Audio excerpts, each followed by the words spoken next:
আসসালামু আলাইকুম প্রিয় দর্শক, জানিয়ে দিব এখনকার আলোচিত সকল দেশীয় খবর। শুরুতেই জানিয়ে দেব সংবাদ শিরোনামগুলো। তারিক রহমানকে সম্মান জানিয়ে বগুড়া ৪ আসনে লড়বেন হিরো আলম। ফের শাহবাগ অবরোধ করেছে ইনকিলাব মঞ্চ, যান চলাচল বন্ধ। আগামী ১০ দিনের মধ্যে হাদি হত্যা মামলা তদন্ত প্রতিবেদন দেয়া হবে, আশ্বাস স্বরাষ্ট্র উপদেষ্টার। এনসিপি কি সত্যি জামাতের সঙ্গে জোট করছে, যা জানালেন আক্তার। কোরআন ও সুন্নাহর বাইরে কোনো আইন হতে দেওয়া হবে না, বললেন মির্জা ফখরুল। প্রিয় দর্শক, এতক্ষণ দেখছিলেন সংবাদ শিরোনামগুলো, এখন জানাবো বিস্তারিত খবর। ফের শাহবাগ অবরোধ করেছে ইনকিলাব মঞ্চ, যান চলাচল বন্ধ। ইনকিলাব মঞ্চের আহ্বায়ক ওসমান হাদি হত্যার বিচারের দাবিতে ফের শাহবাগ মোড় অবরোধ করেছেন মঞ্চের নেতাকর্মীরা। এর ফলে সড়কটি দিয়ে যান চলাচল বন্ধ হয়ে যায়, শুধুমাত্র অ্যাম্বুলেন্সকে যাতায়াতের ব্যবস্থা রাখা হয়েছে। দুপুর থেকেই শহরের বিভিন্ন প্রান্ত থেকে জড়ো হতে শুরু করেন ছাত্র জনতা। ধীরে ধীরে মানুষে পূর্ণ হয়ে ওঠে শাহবাগ এলাকা। সবাই স্লোগানে স্লোগানে উত্তাল করে তুলছেন পুরো এলাকা। এ সময় এ লড়াইয়ে জিতবে কারা? হাতির সৈনিকেরা নারাই তাকবীর, আল্লাহু আকবর, ইনকিলাব ইনকিলাব, জিন্দাবাদ জিন্দাবাদ, শাহবাগ না ইনসাফ ইনসাফ ইনসাফ, তুমিও জানি আমিও জানি। শাহবাগীরা হিন্দুস্থানি সহ নানা স্লোগান দেন। আগামী ১০ দিনের মধ্যে হাদি হত্যা মামলা তদন্ত প্রতিবেদন দেয়া হবে, আশ্বাস স্বরাষ্ট্র উপদেষ্টার। আগামী ১০ দিনের মধ্যে ইনকিলাব মঞ্চের মুখপত্র শরীফ ওসমান হাদি হত্যা মামলা তদন্ত প্রতিবেদন দেয়া হবে বলে জানিয়েছেন স্বরাষ্ট্র উপদেষ্টা লেফটেন্যান্ট জেনারেল জাহাঙ্গীর আলম চৌধুরী।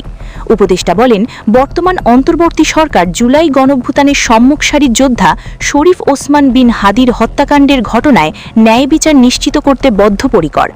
আপনারা জানেন, এর প্রকৃত ঘটনা উদ্ঘাটনে পুলিশ, বিজিবি, র্যাব এবং অন্যান্য গোয়েন্দা সংখ্যা নিবিড় ও সমন্বিতভাবে কাজ করে যাচ্ছে। এই হত্যাকাণ্ডের তদন্তে যথেষ্ট অগ্রগতি হয়েছে। তদন্তের স্বার্থে এবং প্রকৃত অপরাধী ও মদতকারীদের শনাক্তের জন্য এখনই সবকিছু প্রকাশ করা যাচ্ছে না।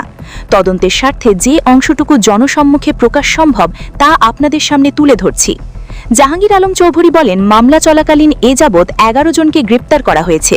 গ্রেপ্তার দ্বারা হল ঘটনার মূল হোতা ফয়সাল করিম, মাসুদের বাবা হুমায়ুন কবির, মা হাসি বেগম, স্ত্রী শাহেদা পারভিন সামিয়া, শালক ওয়াহিদ আহমেদ শিপু, গার্লফ্রেন্ড মারিয়া আক্তার লিমা, মোহাম্মদ কবির, নুরুজ্জামান নোমানি ওরফে উজ্জ্বল, সিবিয়ন দিও, সঞ্জয় চিসিম, মোহাম্মদ আমিনুল ইসলাম রাজু, মোহাম্মদ আব্দুল হান্নান।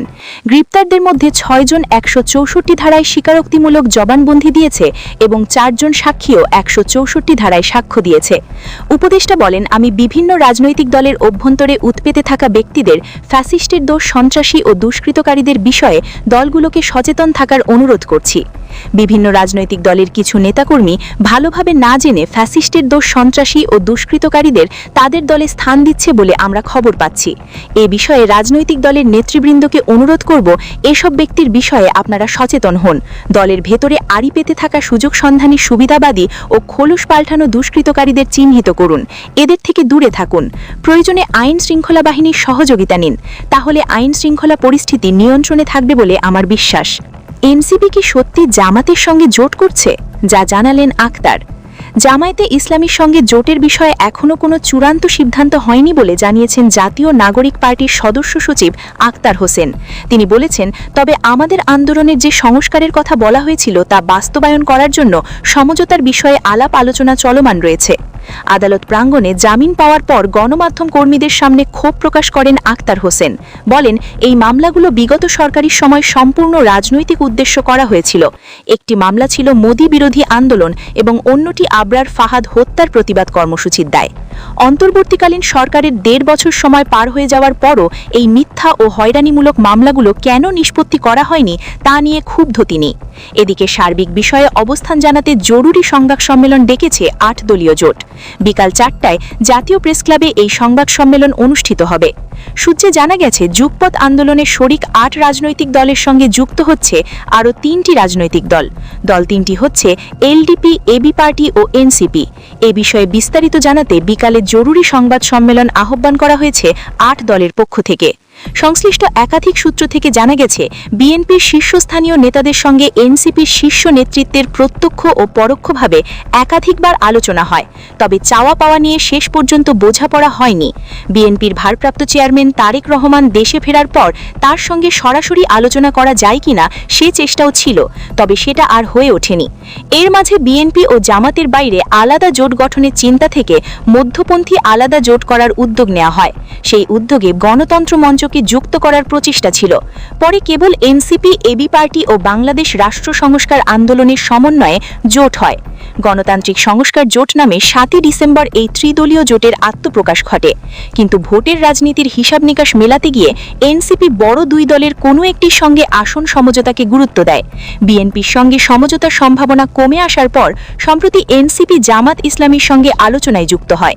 এদিকে জামাত সঙ্গে এনসিপির সমঝোতার বিষয়টি অনেকটাই চূড়ান্ত হওয়ার পর গতকাল সন্ধ্যায় দল থেকে সরে দাঁড়ানোর ঘোষণা দিয়েছে তাসনিম জারা। তিনি দলটির জ্যেষ্ঠ যুগ্ম সদস্য সচিব ও রাজনৈতিক পর্ষদের সদস্য ছিলেন। এর আগে গত বৃহস্পতিবার দলটি থেকে পদত্যাগ করেন এনসিপিতে জামাত বিরোধী অংশের নেতা হিসেবে পরিচিত মীর আরশাদুল হক। কোরআন ও সুন্নাহর বাইরে কোনো আইন হতে দেয়া হবে না, বললেন মির্জা ফখরুল। বাংলাদেশে কোরআন ও সুন্নাহর বাইরে কোনো আইন প্রণয়ন করতে দেয়া হবে না বলে মন্তব্য করেছেন বিএনপি মহাসচিব মির্জা ফখরুল ইসলাম আলমগীর। তিনি বলেন, দেশ বর্তমানে একটি ক্রান্তিকাল অতিক্রম করছে এবং আন্দোলনসহ বিভিন্ন মাধ্যমে দেশকে অস্থির করার অপচেষ্টা চলছে। এ বিষয়ে সবাইকে সতর্ক থাকার আহ্বান জানান তিনি। তিনি আরও বলেন, ইসলাম শান্তির ধর্ম এবং নির্বাচনের মাধ্যমে দেশে শান্তি প্রতিষ্ঠা করাই বিএনপির লক্ষ্য। বিএনপি মহাসচিব জানান, বিএনপি ক্ষমতায় এলে খতিব, ইমাম ও মাওলানাদের মাসিক সম্মানী দেয়া হবে, ধর্মীয় উৎসবে ভাতা প্রদান করা হবে, দক্ষতা উন্নয়ন ও কর্মসংস্থান সৃষ্টি করা হবে, অন্যান্য ধর্মের উপাসনালয়ের প্রধানদেরও মাসিক সম্মানী দেয়া হবে। তিনি বলেন, বিএনপির প্রতিষ্ঠাতা শহীদ প্রেসিডেন্ট জিয়াউর রহমান ইসলামের জন্য গুরুত্বপূর্ণ অবদান রেখে গেছেন।